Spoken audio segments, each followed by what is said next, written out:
Con las manos en la masa, estaba ordenando papeles. ¿Cómo están? ¿Cómo les va? Gracias por seguirnos. El sábado pasado hicimos un rating fantástico, así que millones de gracias, a pesar de que era un lindo día, ¿no? O fue un lindo día, mejor. Así que muchísimas gracias por seguirnos, por creernos y por aceptar que nuestras propuestas son las que tienen, o las propuestas que la ciencia tiene hoy, basadas en la evidencia. Los médicos repetimos con alguna frecuencia esta historia basada en la evidencia, solo para recordar.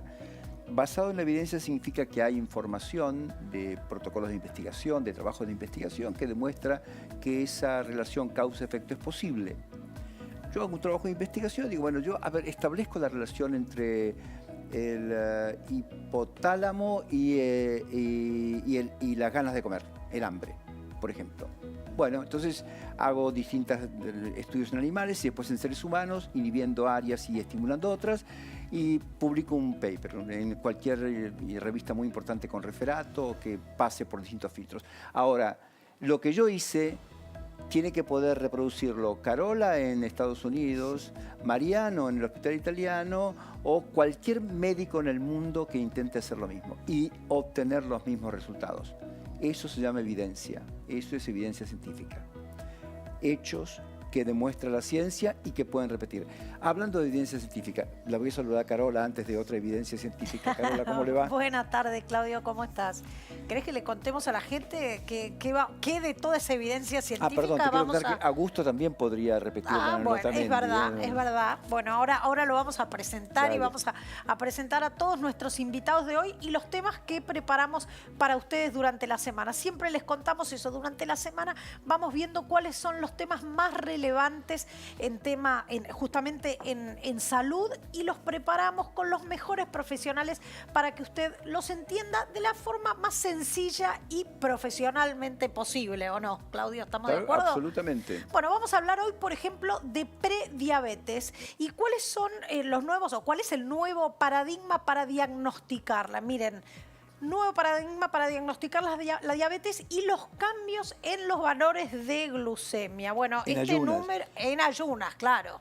Porque mire, ustedes recuerdan que era 110 la historia. Ha cambiado todo, ¿eh? Así que empiecen presten atención al programa y van a ver ustedes que esos valores de 126, 2 veces era diabetes y 110, hasta 110 era normal, hoy es absolutamente diferente. Van a ver ustedes y por qué es diferente, por qué la ciencia cambia, por qué argumenta acerca de o la propuesta de valores contrarios, valores mucho más bajos. Señora. Y Marianela Aguirre Ackerman, que es nutricionista y especialista en medicina interna, va a estar acá para explicarnos esto, ¿verdad? ¿Qué más hacemos También hoy? Vamos a estar hablando de nuevos medicamentos para el colesterol, para tratar el colesterol, que además reducen otros riesgos, ¿verdad? Sí, reducen, las estatinas en particular, sí, reducen claramente los riesgos de sufrir o padecer enfermedades cardiocerebrovasculares. Esto está claro, pero hay un grupo de gente, cerca de un 10% de población, hay mucha gente en el mundo que usa estatinas, que es intolerante a las estatinas. Entonces, vamos a hablar...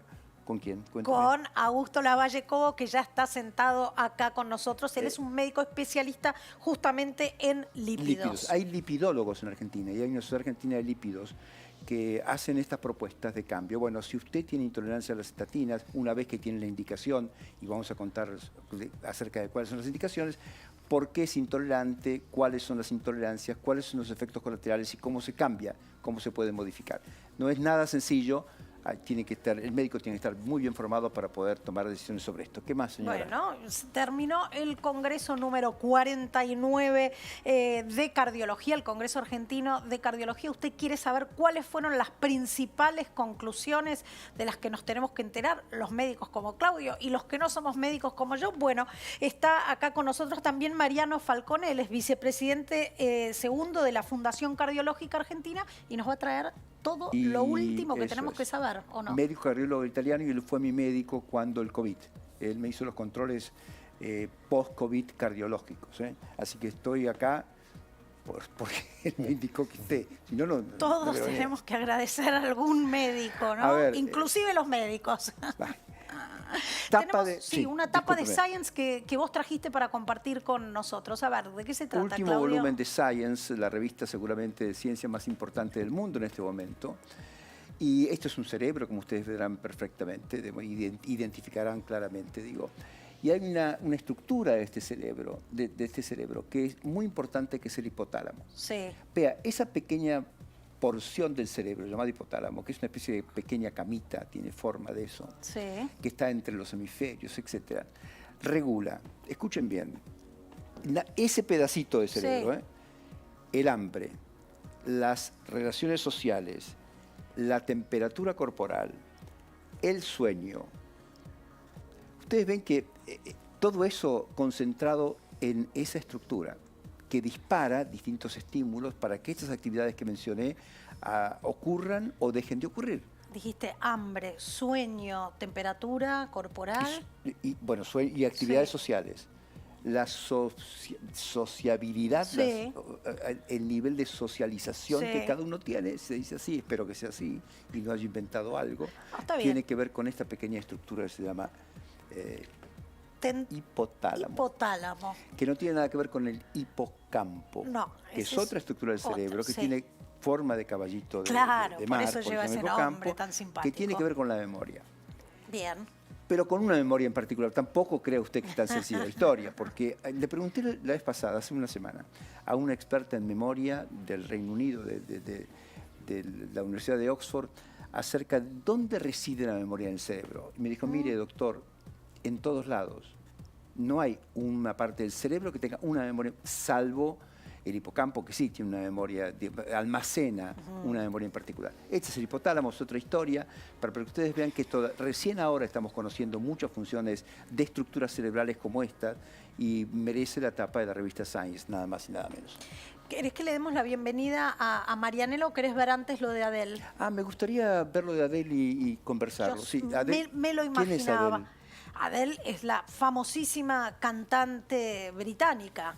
Creo que tenemos algunas imágenes para ver. Adele se presentó recientemente y habló con su público. En Las Vegas, en Las Vegas, sí, donde está actuando. Ahora vamos a ver un breve corte, pero te hago una introducción cortita también, Claudio. Y ella contó acerca de sus problemas con el alcohol. Habló de su reciente entrada en recuperación, pero tiene algunas contradicciones. ¿Lo escuchamos y lo comentamos después? Por favor. Vamos. Adele. You know, I stopped drinking quite a long time ago. I stopped drinking, when did I stop drinking? It feels like forever. Maybe like 3.5 months ago. It's boring. Oh my God, it's boring. I mean, I was literally borderline alcoholic for quite a lot of my 20s, but I miss it so much. I cut out caffeine, so enjoy your whiskey sour. I'm very, very... Wow, qué mensaje. Raro, ¿no? Sí, raro porque primero me parece que es inadecuado contarlo de este modo cuando transcurrió muy poco tiempo desde el momento que uno decidió o logró eventualmente dejar de tomar 3 litros de vino por día antes de las 11 de la mañana, porque esto fue lo que hacía, esto era lo que hacía y esto fue lo que dijo. Y hubiese sido igual de grave, perdón, sumo acá, que fuese una copa. El problema era el efecto del alcohol que consumía y sobre todo las repercusiones que podía tener en su vida. Tiene, ¿no? 35 años, Adele. Empezó a tomar a los 17, 18, a los 20 años estaba absolutamente borracha todo el día. De hecho, no pudo terminar uno de sus álbumes. Claro, ustedes ven esta cara y por supuesto no tiene nada que ver con lo que estoy describiendo, porque uno imagina o fantasea con el deterioro que significa el alcohol. Pero acá estaba, mire usted, antes había aumentado 45 kilos de peso, después los bajó. Nadie es adicto a una cosa, a solamente algo. Todos somos adictos a algo, al trabajo, a tomarnos una copa con algún amigo, etc. Pero adicción significa concretamente, primero, etimológicamente significa no tener palabras, no poder decir. Adicción es sin palabras. Y significa o implica el tema de que todo el día estoy pensando cómo recurrir a eso que me tiene esclavizado, porque en última instancia es una esclavitud. Y yo me desembarazo de esa esclavitud de muchas maneras diferentes. Primero, absteniéndome o separándome de la adicción vía dejando de tomar, por ejemplo. Pero esa es una lucha que se da todos los días. Nadie puede cantar victoria 3 meses y medio después por haber dejado el alcohol. Y mucho menos contar que haber dejado el alcohol es aburridísimo. Y que mejor es tomar cafeína o que lo voy a reemplazar con cafeína. Y que me aburro todo el día. Y cuando pienso en el alcohol, me aburro mucho sin alcohol. Ese no es un buen mensaje. Yo, la recomendación médica sería, mire, que dentro de 2 años hablamos. Si sigue en abstinencia, si sigue apartada del alcohol, seguramente ha dado un paso muy grande en su vida. Pero la verdad es que contar que 3 meses después de haber dejado el alcohol ya está mejor y que le aburre mucho no consumirlo, me parece que es un mensaje contradictorio y que no hace bien a nadie, ni mucho menos a la señora Adele. Me parece. Sí, creo que está bien que hablemos de alcoholismo, está bien que las figuras y las celebridades expongan sus temas con sus adicciones, pero esperemos un poquito antes de declarar la batalla ganada, que además es una batalla de 24 horas por el resto de la vida, ¿no? Ahora sí, presente quien corresponde. Bueno, ahora sí presentamos a la doctora Marianela Aguirre Ackerman. Ella es nutricionista y especialista en medicina interna y va a estar acá justamente para hablarnos acerca de los nuevos parámetros para diagnosticar la diabetes y la prediabetes. Hola, Marianela. Marianela, ¿cómo le va? ¿Cómo estás? Hola, un gusto tener esta comunicación con ustedes y gracias por la invitación. Gracias, pero muy amable, realmente. Marianela, acá hay un tema interesante que quiero que le empiece a contar a la gente acerca de esto que voy a introducir. Hace muchos años, apenas recibido, la prediabetes era un tema muy serio para los médicos y buscábamos la forma de hacerles entender a la gente que tenía cifras anormales, pero no tanto, de glucemia en ayunas, que su futuro podía correr algún riesgo. Sobre todo, yo soy nefrólogo de origen, para nosotros la hipertensión y la diabetes eran los caminos que indefectiblemente llevaban a la insuficiencia renal crónica si no se atendían como correspondía. Motivo por el cual pusimos mucho énfasis en esto. Después, tiempo después, desapareció la prediabetes. Y ahora vuelve a poner las cosas en su lugar la ciencia contándonos esto de los valores de glucemia en ayunas modificados que usted nos va a contar. Sí, bueno, ¿cuáles son los cambios? En realidad, la Asociación Americana de Diabetes ya ha modificado estos valores a partir del año 2003. Es decir, ellos en el 2003 dijeron que la glucemia estaba alterada en ayuno a partir de 100. Es decir, bajaron de 110 a 100. Bien. Sin embargo, otras asociaciones como la Organización Mundial de la Salud y la Sociedad Argentina de Diabetes continuaron sosteniendo a 110 como el valor a partir del cual podíamos considerar que estaba alterada la glucemia en ayuno. ¿Qué pasó este año? Este año hubo una publicación muy importante de la Sociedad Argentina de Diabetes, en la revista de la Sociedad Argentina de Diabetes, donde un comité de expertos consideró toda la nueva evidencia, a partir de lo cual se ve que la alteración en la tasa de secreción de insulina comienza antes. No comienza en 110, sino que ya comienza a partir de 100 miligramos, con lo cual consideraron oportuno, a partir del análisis de toda la evidencia, recomendar que debemos considerar a la glucemia alterada de ayuno a partir de 100 miligramos en lugar de 110, que era el valor que previamente se utilizaba. Y esto es importante porque está basado en la evidencia, en estudios observacionales que han evaluado qué pasa con el aumento de la glucemia y que han encontrado que, por ejemplo, un estudio muy importante publicado el año pasado, encontró que por cada miligramo, por cada 1 miligramo que se elevaba la glucemia por encima de 90, aumentaba un 9% el riesgo de desarrollar diabetes tipo 2, comparado con la glucemia por debajo de 89. ¿Cuánto tiempo después? Porque yo tomo hoy tengo 103 de azúcar en sangre en ayunas. ¿Y cuánto tiempo después, si no corrijo esto, voy a tener diabetes? Esto es algo progresivo. Los estudios observacionales, como digo, tanto prospectivos y retrospectivos, son estudios de entre 7 a 10 años. 7 a 10 años. Pero exacto. Lo importante acá es que tomar medidas es comenzar a tomar conciencia. Es decir, si una persona conoce sus niveles de glucemia en sangre, puede comenzar a hacer cambios en su estilo de vida. Podemos los profesionales recomendarles cambios en su estilo de vida para poder prevenir la enfermedad. Es decir, la prediabetes es una enfermedad que puede llevar a la diabetes, pero que si la tomamos Pero puede a tiempo, no hacerlo, claro. Exacto. Si hacemos medidas, podemos prevenirla. Marianela, casi me dejas la pregunta servida. ¿Cuáles son los cambios que pueden implementarse en el estilo de vida del paciente? ¿Medicación, no? ¿Hábitos? Contanos eso, por favor. Bueno, un punto importante es saber quiénes son las personas que deberían evaluarse la glucemia, sobre todo, en quiénes tenemos que tener más foco.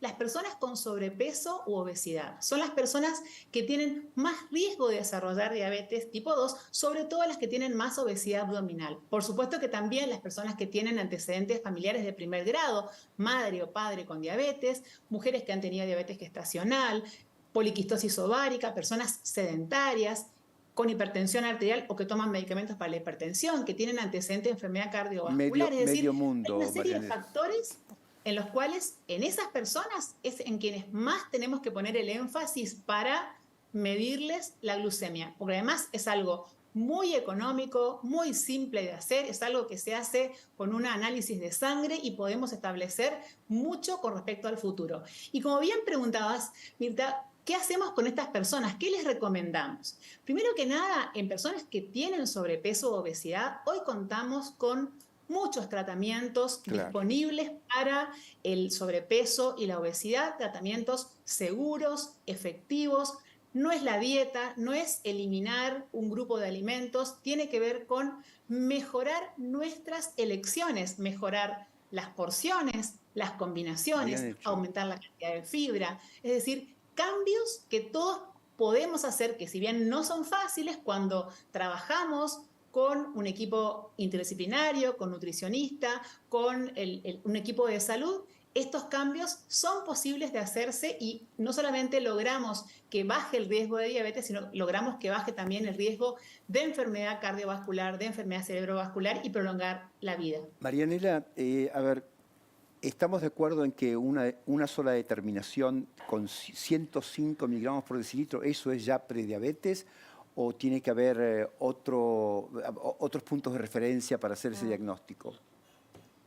Bueno, por encima de 100, es decir, a partir de 100 para arriba, decimos que una persona tiene glucemia alterada de ayuno, pero siempre la prueba se confirma, porque como nosotros sabemos, puede haber muchas condiciones por las cuales puede haber un valor alterado y esto debe confirmarse con un siguiente laboratorio donde podemos pedir una hemoglobina glicosilada, podemos pedir otra glucemia de ayuno o podemos pedir una prueba de tolerancia oral a la glucosa. Eso lo va a determinar el profesional de la salud en la consulta médica, pero siempre es importante que se corrobora ese valor, pero es importante que una persona que ha tenido previamente niveles de glucemia elevados tiene mucho más riesgo de desarrollarla a futuro. Prediabetes, ¿es lo mismo 105 miligramos por decilitro a los 20 años que a los 70? Bueno, en realidad, fíjate vos qué interesante esta pregunta, porque el punto de corte de 100 se aplica también en adolescentes. Es decir, estamos hablando ya que ISPAD y las principales asociaciones de diabetes del mundo hablan de mayor a 100 miligramos también a partir de los 10 años o a partir del inicio de la pubertad, sobre todo en niños con sobrepeso, obesidad, es decir, un sobrepeso elevado, niños que han tenido mamás con diabetes gestacional o antecedentes familiares de primero o segundo grado con obesidad, chicos que tengan, por ejemplo, características de resistencia a la insulina como acantosis nigricans. Tenemos que determinar también la glucemia porque esto puede estar significando el aumento del riesgo de desarrollar diabetes tipo 2 por más que sean niños. Perfecto. ¿Y cuándo soy diabético? Porque hasta ahora soy prediabético. Bueno, ¿cuándo soy diabético? Exacto. Los niveles de detección de diabetes no han cambiado, siguen siendo los mismos. 120. Hablamos por encima de 126 en ayuno o una hemoglobina glicosilada por encima de 6.5 o una prueba de tolerancia oral a la glucosa con más de 200 miligramos. Es decir, cualquiera de estas tres determinaciones podemos decir que una persona tiene diabetes como diagnóstico, pero es muy importante entender que tenemos que hacerlo en un contexto de la consulta médica. Es decir, no es algo que el paciente tiene que ir a hacérselo solo, sino que es importante hacer la consulta médica, evaluar cuáles son los factores de riesgo que tiene esa persona, hacer la determinación de glucemia, hacer la determinación de los otros parámetros y también valorar, como decía, la salud en general, porque es muy frecuente que se asocie con alteraciones en los lípidos, con aumento de los triglicéridos, con descenso del HDL colesterol. Es decir, tenemos que evaluar la salud cardiovascular en general y por supuesto que la glucemia es uno de los parámetros más importantes y sobre todo de los parámetros en los que podemos intervenir con éxito para prevenir complicaciones. Marianela, última pregunta por mi parte. Esta disglucemia, digamos, 105, 100 es normal, 105 a 125. Yo tengo que corregirla y llegar a valores por debajo de 100, porque si no, vuelvo, como usted dijo muy bien hace un rato, seguramente voy a tener un altísimo riesgo al cabo de 7, 10 años de ser diabético. ¿A través de qué mecanismo ocurre esto? ¿Qué le pasa al cuerpo que demora este tiempo para convertir a un paciente o para aparecer en términos de valores la diabetes? Bueno, algo muy importante es que hay un deterioro. Primero, hablemos que hay un deterioro que se va produciendo con el paso del tiempo, ¿no? De la secreción pancreática de insulina. Pero por otro lado, hablamos mucho de la asociación entre sobrepeso, obesidad y el riesgo de diabetes tipo 2, porque el aumento del tejido adiposo, sobre todo el tejido adiposo visceral, va haciendo que haya una resistencia.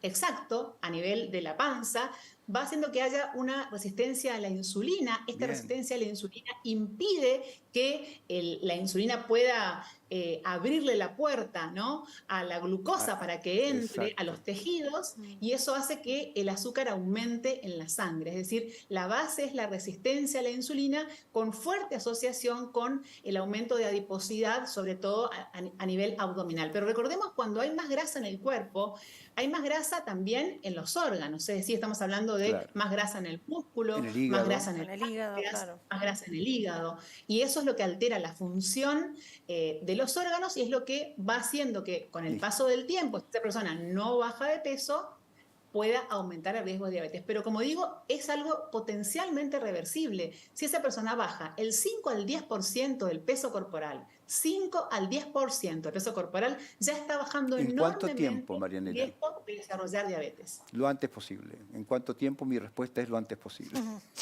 Lo antes posible. Lo importante es, como digo, tomar conciencia. Es una manera, digamos, simple, la determinación de la glucemia, de conocer nuestro factor de riesgo. A veces la gente no quiere ir al médico porque cree que bueno, podemos encontrarse algo. Y ojalá que si esa persona va al médico esté todo bien, pero si algo no está bien, qué bueno saberlo, porque hoy tenemos muchas herramientas en la medicina para poder prevenirlo. Muchas gracias, Marianela. Fue realmente un placer hablar con usted. Muchas gracias. Gracias a ustedes y hasta cualquier momento. Hablamos con... Muchas gracias. Con nuestro invitado.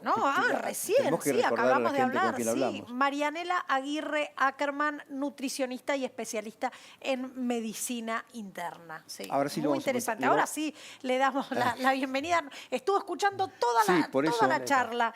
Augusto Lavoie Cobo, médico especialista en lípidos y secretario de la Sociedad Argentina de Lípidos y jefe del servicio de cardiología del sanatorio también. ¿Qué opinás acerca de lo que dijo Marianela? No, totalmente. Creo que el diagnóstico precoz de todos los factores de riesgo que condicionan la enfermedad cardiovascular es fundamental, ¿no? A nosotros nos encanta cuando los pacientes vienen contentos porque en el análisis de sangre hay variables que están mejor, pero nuestro objetivo, pues también soy cardiólogo, es tratar de que esas variables se asocien a menos riesgo de una internación por un problema cardiovascular, como puede ser un infarto, como puede ser una ACV, y que la gente viva más también, ¿no? Entonces, creo que es fundamental el diagnóstico precoz y lo que también hay que entender que la enfermedad cardiovascular no empieza cuando la glucemia está arriba de 126. El riesgo va aumentando en un continuo. Por eso es muy importante lo que nos mencionaba la doctora recién, ¿no? Y creo que es importantísimo. Augusto, ¿hay medicamentos que pueden provocar o pueden generar algún cambio, alteración en el nivel de azúcar en sangre, esta disglucemia y propiciar una diabetes? Sí, hay un tipo de diabetes que es aquella diabetes inducida por fármacos, ¿no? Que se llama. Por ejemplo, uno de los más frecuentes es cuando uno usa dosis muy altas de corticoides.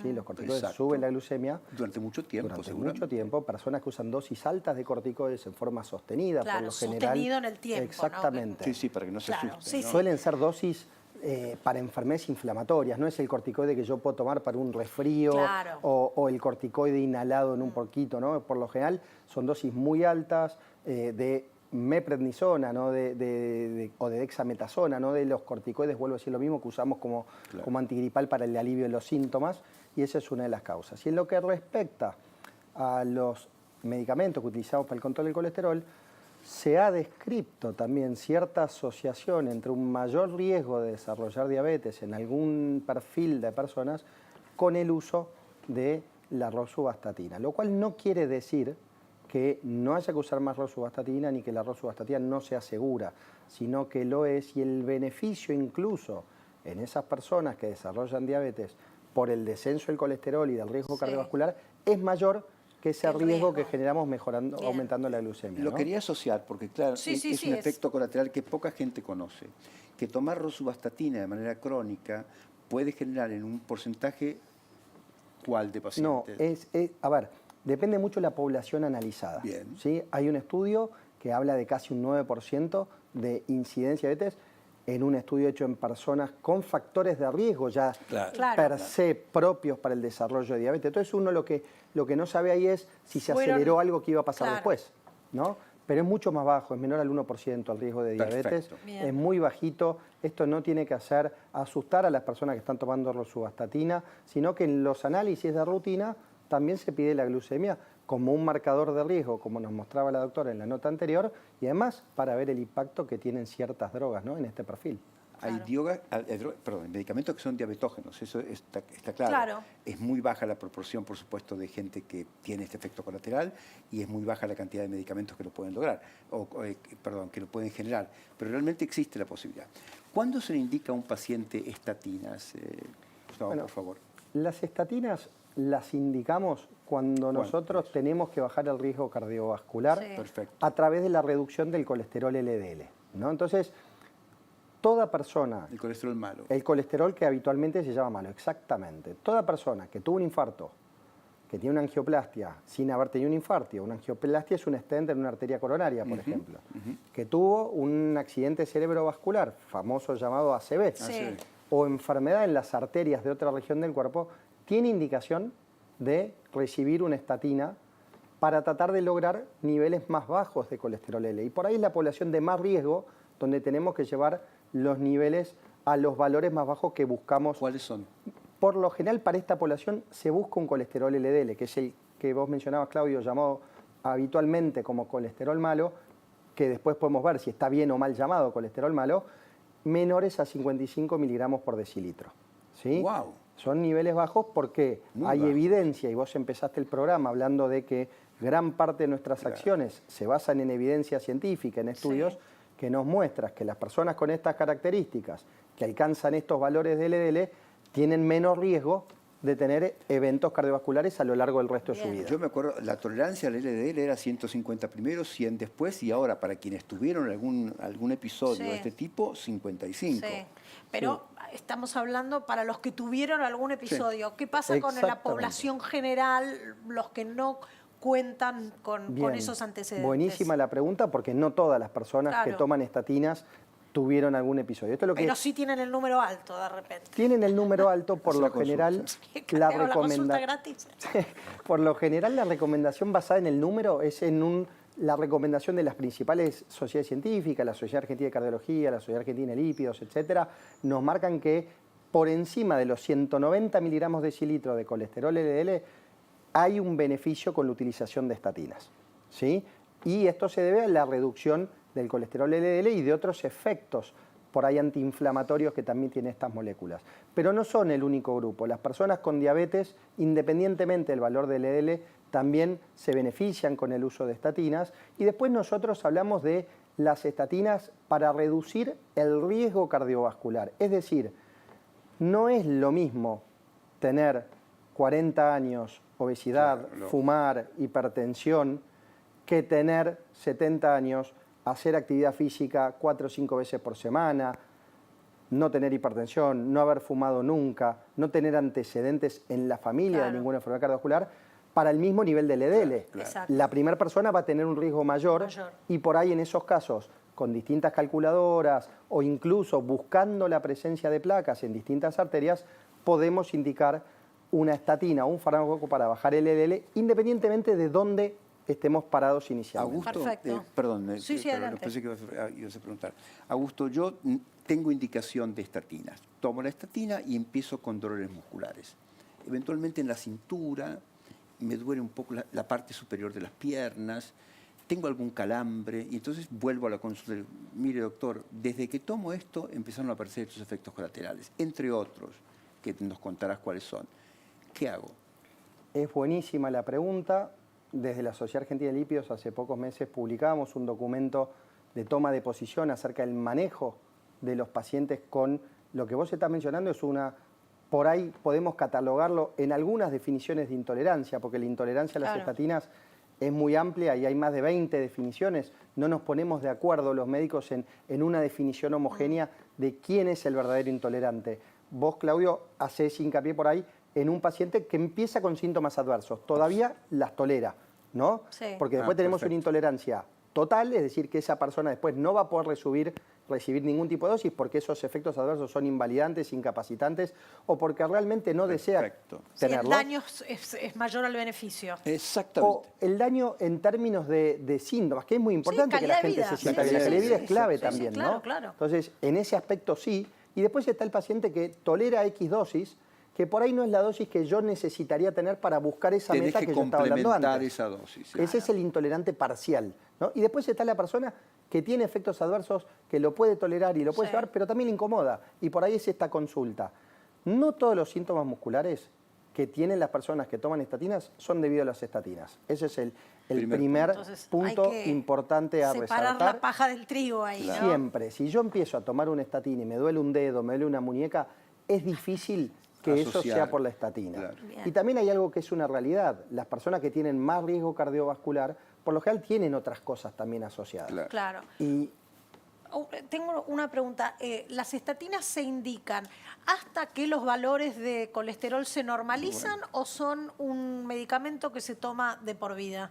es excelente la pregunta porque es un concepto que tenemos que tratar de erradicar por ahí en la población, incluso en ciertos profesionales, que la estatina cuando se indica prácticamente podríamos decir que es para largo, salvo que vaya acompañado en ciertos perfiles de pacientes que hagan un gran cambio. Bajaste 50 kilos, Sí. de pronto necesitamos... que las condiciones que le generaban el riesgo alto ya no están. Claro. Entonces ahí ya cambia un poquito. Bien. Pero para la gran mayoría de las personas es para siempre, no es como un antibiótico que lo tomo X cantidad de días, recibo un buen laboratorio y la suspendo. Son tratamientos crónicos y hay que sostenerlos. ¿Por qué? Porque la variable edad no la podemos cambiar y a más velitas sopladas, mayor es el riesgo cardiovascular. Me gustó eso de más velitas sopladas. Además, independientemente de los valores de colesterol, que claramente es una indicación principal, hay también, como decía muy bien Augusto hace un minuto, hay también estudios de imagen que demuestran que yo tengo una placa en la arteria carótida y esta placa tiene una especie de inflamación crónica o de proceso inflamatorio que se estabiliza con las estatinas también. Así que más allá de los valores hay situaciones clínicas, clínico-cardiológicas que también indican las estatinas. Pero yo soy intolerante a las estatinas. ¿Qué hago? Bueno, hasta hace poco lo que hacíamos era primero comprobar realmente que esa persona sea intolerante, ¿no? Porque hay muchas personas que tienen síntomas relacionados a las estatinas que puede que esos síntomas los tengan porque saben que están tomando un remedio que puede producir esos síntomas, ¿no? Y eso es lo que se llama efecto nocebo. Exactamente. Así como hay gente que toma algo y le cree que le hace bien cuando sabemos que no hace nada, que es el placebo, hay efecto nocebo. Pero ahora tenemos acá este paciente que imaginario que sí, este es el real, el intolerante real. Perfecto. Y vos estás convencido que lo es. Primero lo que tenemos que tratar de hacer es ver si puede recibir algún tipo de dosis de estatina, ¿no? Porque bajo la dosis cambio la estatina, hay estatinas más hidrofílicas, otras más lipofílicas, eso vamos evaluando. Por ejemplo, si yo tomo atorvastatina, puedo optar por rosuvastatina, puedo ir cambiando las dosis. No alcanzo el objetivo terapéutico o siguen estando los síntomas, la suspendo, ¿sí? Si siguen estando los síntomas. Si no alcanzo, agrego. Teníamos hasta hace poco una droga que es muy utilizada por todos, que es el ezetimibe, que la podemos agregar, que tiene un muy buen perfil de seguridad también, pero que baja muy poquito el colesterol LDL. Y después de eso teníamos otras drogas más complejas en su tecnología, son drogas de administración subcutánea, anticuerpos monoclonales o incluso una droga que trabaja a nivel hepático bloqueando la síntesis, o sea, que se produzca una enzima que me ayuda a tener más receptores y me baja el colesterol, pero al ser tecnologías más complejas y todo, no son accesibles para toda la población. Y a partir de hace un par de semanas tenemos en nuestro país disponible el ácido bempedoico, que es una droga que actúa... Se toma por boca. Se toma por boca, es una pastilla de una toma diaria que actúa en la misma vía metabólica que las estatinas, pero un pasito más arriba, con la ventaja de que cuando uno ingiere el medicamento no es una droga activa. Y para activarse necesita de un paso a nivel del hígado. Ese paso a nivel del hígado necesita una enzima que está solamente ahí y no está en los músculos, con lo cual los efectos adversos musculares son muy bajos, ¿sí? Entonces yo lo puedo agregar con estatina si necesito bajar más el colesterol, con ezetimibe si necesito bajarlo más, o en aquellas personas que no puedan tolerar otro tipo de fármaco para bajar el colesterol. Muy bien, se abren las opciones. ¿Usted va a hacer la consulta? Voy a hacer la consulta. Después hago la consulta gracias, con el doctor. muy amable. Muchas gracias a ustedes. Muy claro, muchas gracias. Muchísimas gracias, en serio. Tengo un número. ¿Cómo? Tengo un número que mostrarle. Dale, a ¿Tenemos ver. una placa con mi número, por favor? El número 60, ¿lo tenemos a mano? Bueno, les voy con... Ahí está. No, ¿Este? esta es de la Sociedad Argentina de Cardiología, es otra historia, para hablar con Mariano. Pero no, bueno, había preparado un número que tiene que ver con algo que ocurre todos los días en Argentina. El número es 60. Gracias, muy amables, gracias. Perdón por el desorden, pero muchas gracias. 60 nuevos casos por día de cáncer de mama en la República Argentina. 22.000 casos por año. Sobre 160.000 nuevos cánceres por año en la República Argentina. Y estas cifras van en aumento. ¿Y por qué van en aumento? Van en aumento sencillamente porque vivir en Argentina no es sencillo. Es a veces tóxico y esa toxicidad puede generar cambios en el sistema inmunológico, cambios inflamatorios en el cuerpo que de pronto aumenten el riesgo de padecer cáncer. El exceso de peso, el sobrepeso, hay muchas situaciones de riesgo involucradas en el aumento de cáncer, de los casos de cáncer en personas cada vez más jóvenes. Pero quería tomarles este número para que ustedes vean la magnitud del problema. Y de esto no se habla. 60 nuevos casos de cáncer de mama en la República Argentina por día, 22.000 casos por año, y no todos llegan en el momento oportuno para el tratamiento, no todos se diagnostican en el momento oportuno. Sí, octubre es el mes de la concientización acerca del cáncer de mama, pero usemos a octubre nada más que para preguntarnos, ¿me hice el chequeo anual? Pero, si no, recordémoslo durante todo el año, ¿no? Sí, el espero chequeo anual, perdón. sí. No, espero que les haya impactado ese número, porque son 2 casos por día. Perdón, 20 casos por día. Es realmente muy importante el tema. Ahora sí. Bueno, tenemos que ir a un corte brevísimo. Sí, pero muy chico. Porque viene nuestro próximo invitado, que es Mariano Falconi. Con él vamos a estar hablando de las conclusiones de las que nos queremos enterar del último Congreso Argentino de Cardiología, número 49. Si lo quieren saber, todo va a estar acá en minutos nomás. Ya venimos.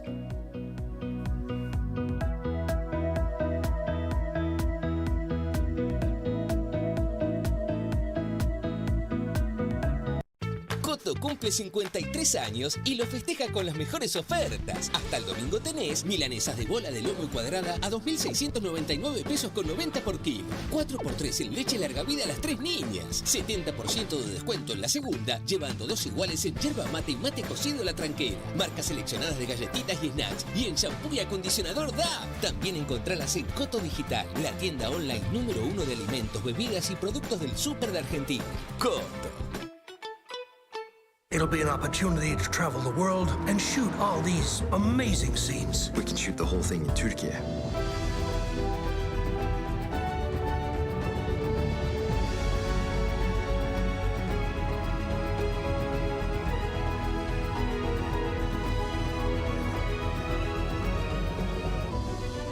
You see, Turkey has it all.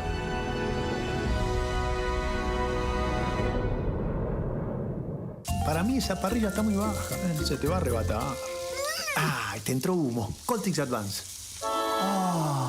Coltix Advance, el descongestivo y lubricante ocular único con doble acción para aliviar las molestias oculares. Coltix, ojos frescos, siempre. Soy el rollo de Genol que dura horas, 1000 horas. Soy para todas las familias.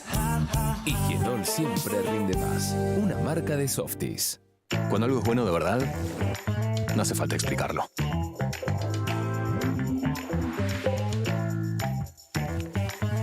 Cuisine & Co. Está bueno y punto. Exclusivo en Jumbo, Disco y Bea.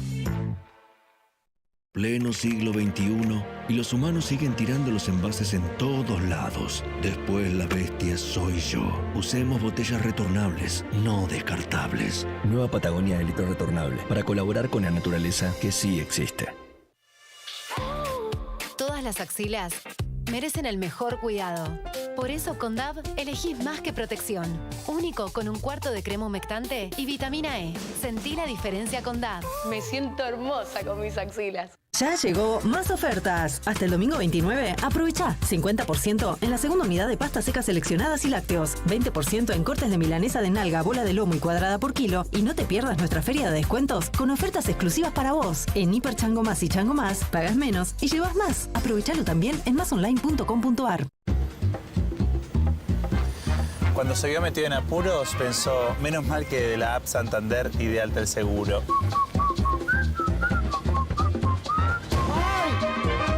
Santander, queremos ayudarte. It'll be an opportunity to travel the world and shoot all these amazing scenes. We can shoot the whole thing in Turkey.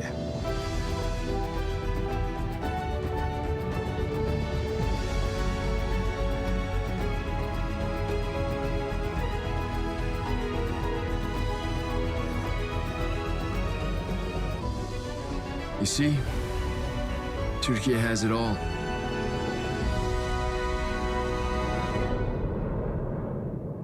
Tito, bueno, me entero que Andes Origen está teniendo un gestito. De ahora hasta diciembre, si te compras una fresquita o una rubia, la segunda te sale la mitad. O sea, un 50% de descuento en la segunda. Opa, qué buena idea. Bien. Un gestito. Del viernes al domingo en Disco, 3x2 en vinos y espumantes y en marcas de leche larga vida. 25% de descuento en whisky, licores y destilados, snacks, mermeladas, mantecas y cremas de leche. Además, suprema de pollo, 1.899 pesos el kilo. Compra también online. La Nación recorrió las comunidades más olvidadas de nuestro país para mostrarte qué sueñan los chicos con menos oportunidades. Hambre de Futuro, cuarta temporada, este sábado. Corrientes, 22 horas, por La Nación Más. Domingo a las 14. Más Campo con Eleonora Cole. En La Nación Más.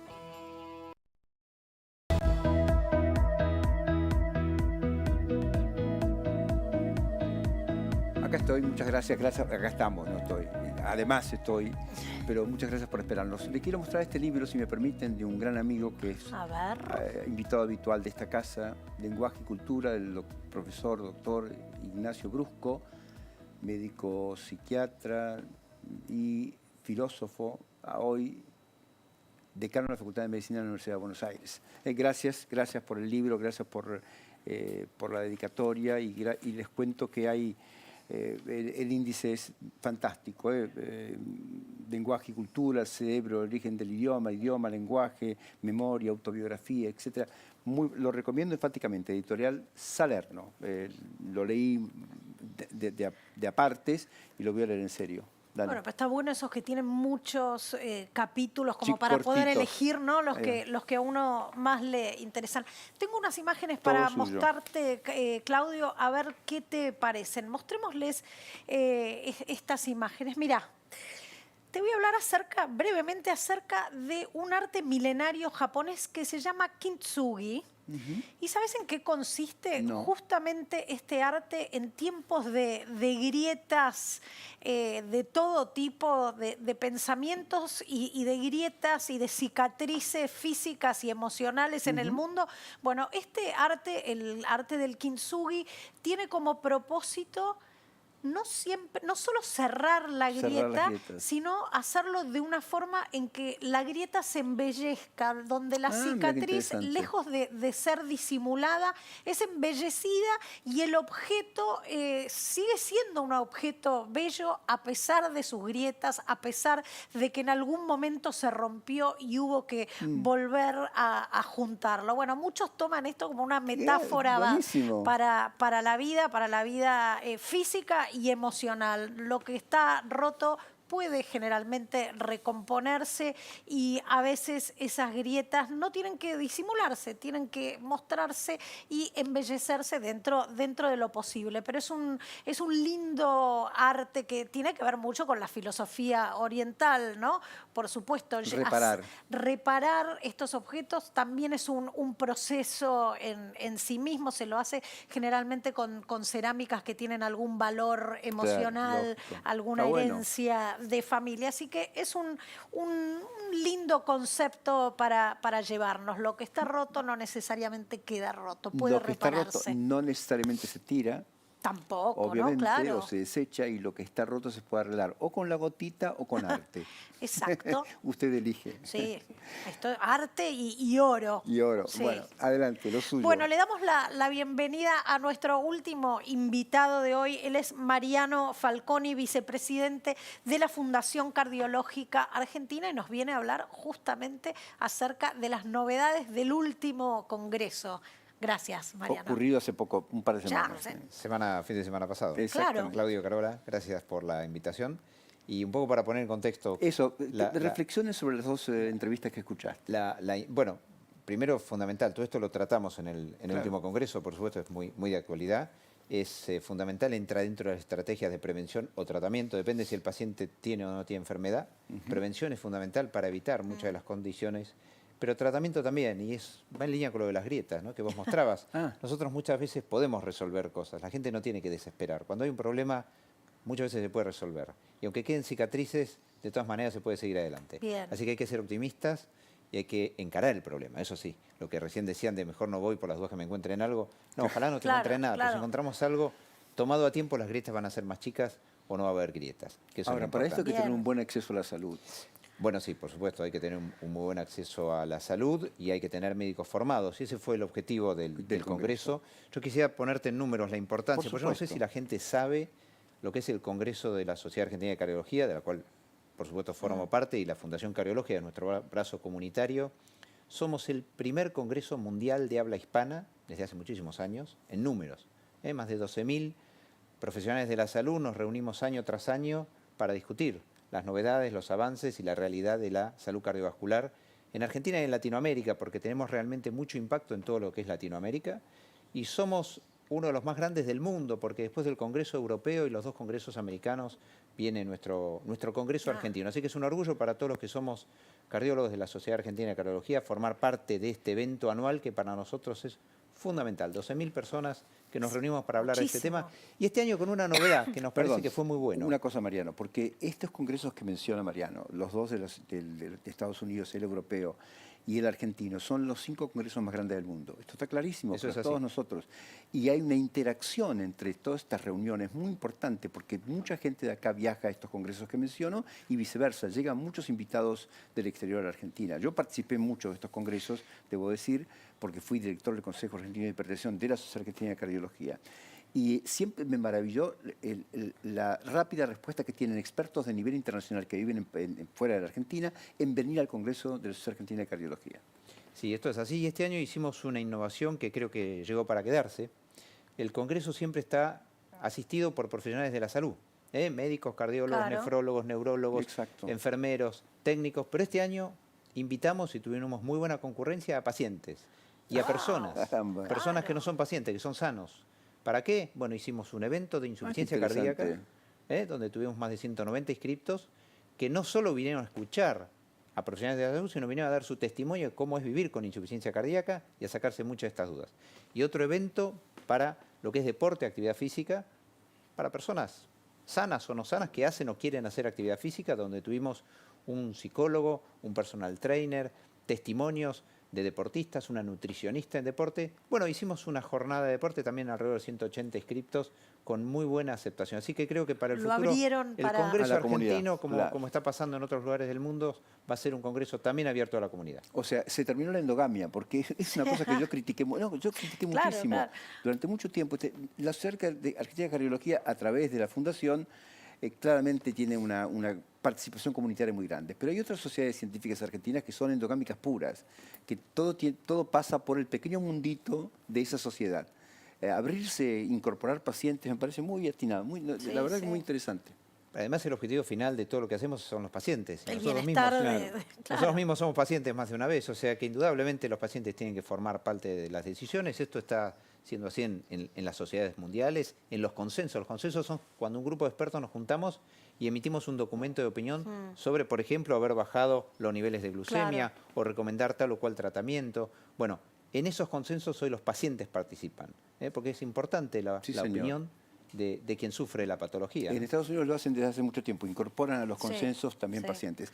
Contanos las novedades, ahora ya tenemos el marco de referencia. Contanos qué novedades hubo en términos de conclusiones. Bueno, fundamentalmente hablamos mucho de lo que es innovación, hablamos mucho de lo que es medicina digital, de lo que es inteligencia artificial. Por supuesto que esto no es el futuro, esto es la realidad, es el presente. Sí. Es algo que está para quedarse y que tenemos que empezar a incorporar en nuestra práctica diaria como una herramienta que nos va a ayudar muchísimo en los diagnósticos, en la toma de decisiones, en la rapidez del procesamiento de la información, en la precisión de lo que hacemos. Así que esto fue uno de los grandes temas. Insuficiencia cardíaca fue otro de los grandes temas. Cada vez hay más casos, por supuesto, ¿no? Sí, porque la insuficiencia cardíaca a veces es el camino final de muchas enfermedades cardiovasculares. Es decir, la enfermedad cardiovascular es una gran cantidad de patologías. No es solo el infarto, claro. Por supuesto que no. Algunas de las cuales terminan provocando un síndrome que se llama síndrome de insuficiencia cardíaca, en la cual el paciente tiene determinadas manifestaciones que por supuesto agravan la situación. Se calcula que en el mundo y en Argentina en general, 2% de la población tiene insuficiencia cardíaca, pero cuando vamos a las personas de más edad, esto puede llegar a ser más del 10% de las personas añosas. Claro, aumenta con la edad porque bueno, aumenta la exposición a determinadas patologías. Así que se trató muchísimo el tema de insuficiencia cardíaca, el tema de enfermedades valvulares. Hay muchos avances en el tratamiento de las enfermedades valvulares. Por supuesto, esto que hablaban recién, tanto en tema de diabetes como en el tema de lípidos también, y está todo muy interrelacionado. Absolutamente. En general, un paciente que es sedentario tiene más riesgo de tener diabetes, un paciente que es obeso generalmente tiene más riesgo de hipertensión y de dislipidemia, eso se asocia a la diabetes, todo eso se asocia a la enfermedad cardiovascular, así que no son compartimentos estancos, son todas patologías que están muy relacionadas. Hablamos mucho de lo que son los procedimientos, de todos los procedimientos percutáneos, quirúrgicos, los avances. Este congreso fue junto con la Sociedad Sudamericana de Cardiología y siempre es con cardiología pediátrica, así que se habló mucho. Se suma también. Fue el 20º Congreso de Cardiología Pediátrica y también el Congreso de la Sociedad Sudamericana de Cardiología, así que vinieron colegas de toda Sudamérica a participar de este evento y por supuesto los cardiólogos pediatras que año tras año nos transmiten sus novedades, sus avances de un tema que es fundamental, el cuidado de la salud cardiovascular en los chicos, por un lado, porque no es solo cardiopatías congénitas, ¿no? Cardiología pediátrica, uno piensa el chico que nació con una malformación cardiovascular. Sí, por supuesto, es un capítulo muy importante, pero también está la salud cardiovascular del chico sano para prevenir la enfermedad en el adulto, ¿no? Así que todo eso se trató en el Esa salud, que a través de malos hábitos puede deteriorarse con el crecimiento de un niño. Ninguna duda. Lamentablemente, digamos, la sociedad en la que vivimos, la realidad de la alimentación, de otras condiciones, hacen que muchas personas no tengan los hábitos de vida saludables que se recomiendan y bueno, eso puede derivar hay una tasa de sobrepeso, obesidad muy grande en nuestra población y muy grande en nuestros niños. Y esto, bueno, aumenta el riesgo de todo lo que acabamos de hablar. Mira, también hay una tasa muy alta de fumadores, de tabaco quemado, digamos, tabaco en combustión, que la vez pasada lo contamos, cerca del 26% de la población adulta hoy fuma tabaco en combustión, no tienen un acceso a alternativas para disminuir digamos, el riesgo que implica fumar, y la verdad es que Argentina es un país hostil para los pacientes, ¿o no? Hoy, por Dios, hoy. Bueno, estamos en una situación de crisis, estamos en una situación compleja desde el punto de vista social, indudablemente, y esto no es justificarlo, muchas personas se encuentran salida en algunas costumbres, como el alcohol, hablaban recién de Adele. Claro. Sí. El tabaquismo a veces es una vía de escape para muchas personas y otras vías de escape. Por otro lado, salir de esas adicciones no es fácil. Por supuesto que hay muchas organizaciones que se dedican a esto, pero indudablemente los hábitos y las adicciones tienen un nexo directamente con el cerebro de la persona, donde la adicción muchas veces depende de neurotransmisores, no de la voluntad solamente. No de la voluntad. Con lo cual se requiere de un trabajo muy intenso de la voluntad de la persona y de profesionales que ayuden al abandono de esa adicción, que puede ser el alcohol, puede ser el juego, puede ser el tabaquismo, puede ser las drogas, consumo ilegal o todo junto. ¿Qué pasa con el tabaquismo? Y esto es un mensaje importante que hay que dar porque hay que ser optimista. Cuando uno da mensajes, siempre uno ve el lado negativo, hay que ver el lado positivo. Cuando estamos hablando de un fumador, si alguien en la audiencia es un fumador, sepa que si deja de fumar, de a poco va a ir eliminando su riesgo cardiovascular, de EPOC, de enfermedades oncológicas, de cáncer. Es decir, que no piense, bueno, pero yo la fumé, yo ya está. Ya estoy entregado. Hace 20 años que fumo. Si Ya esto no deja tiene de retorno. fumar, está estudiado el tiempo en que va disminuyendo. ¿Cuánto tiempo después? Y cuánto tiempo después puede llegar a ser igual que un no fumador. Así que se está a tiempo de cambiar. Esto es muy importante. ¿Tengo que esperar 50 años? No. No. A los 7, 8 años, 10 años a lo sumo. A las pocas horas se recuperan muchas funciones. Al mes se recupera la función ciliar pulmonar, que es la función de limpieza de los pulmones. Y en muy pocos años prácticamente se llega al riesgo de un no fumador. Así que si usted tiene una edad y dice fumé los últimos 20 años, bueno, este es el momento para pensar en dejar de fumar y sepa que en un tiempo no muy largo puede llegar a estar igual que si no hubiera fumado. Pero hay que dejar hoy. Sí, claro. Una buena promesa de recompensa, Y la semana pasada creo que fue que tuvimos una médica especialista en tabaquismo y también nos contaba que los pacientes que lo hacen con ayuda de profesionales médicos tienen un 30% más de posibilidades que hacerlo a solas y a pura voluntad, ¿no? Ninguna duda. ¿Y por qué? Bueno, porque esto es una adicción química también. Es una adicción psicológica y es una adicción física. ¿Qué quiere decir una adicción física? Que hay receptores en nuestro cerebro que nos están pidiendo la droga, en este caso la nicotina y otras condiciones.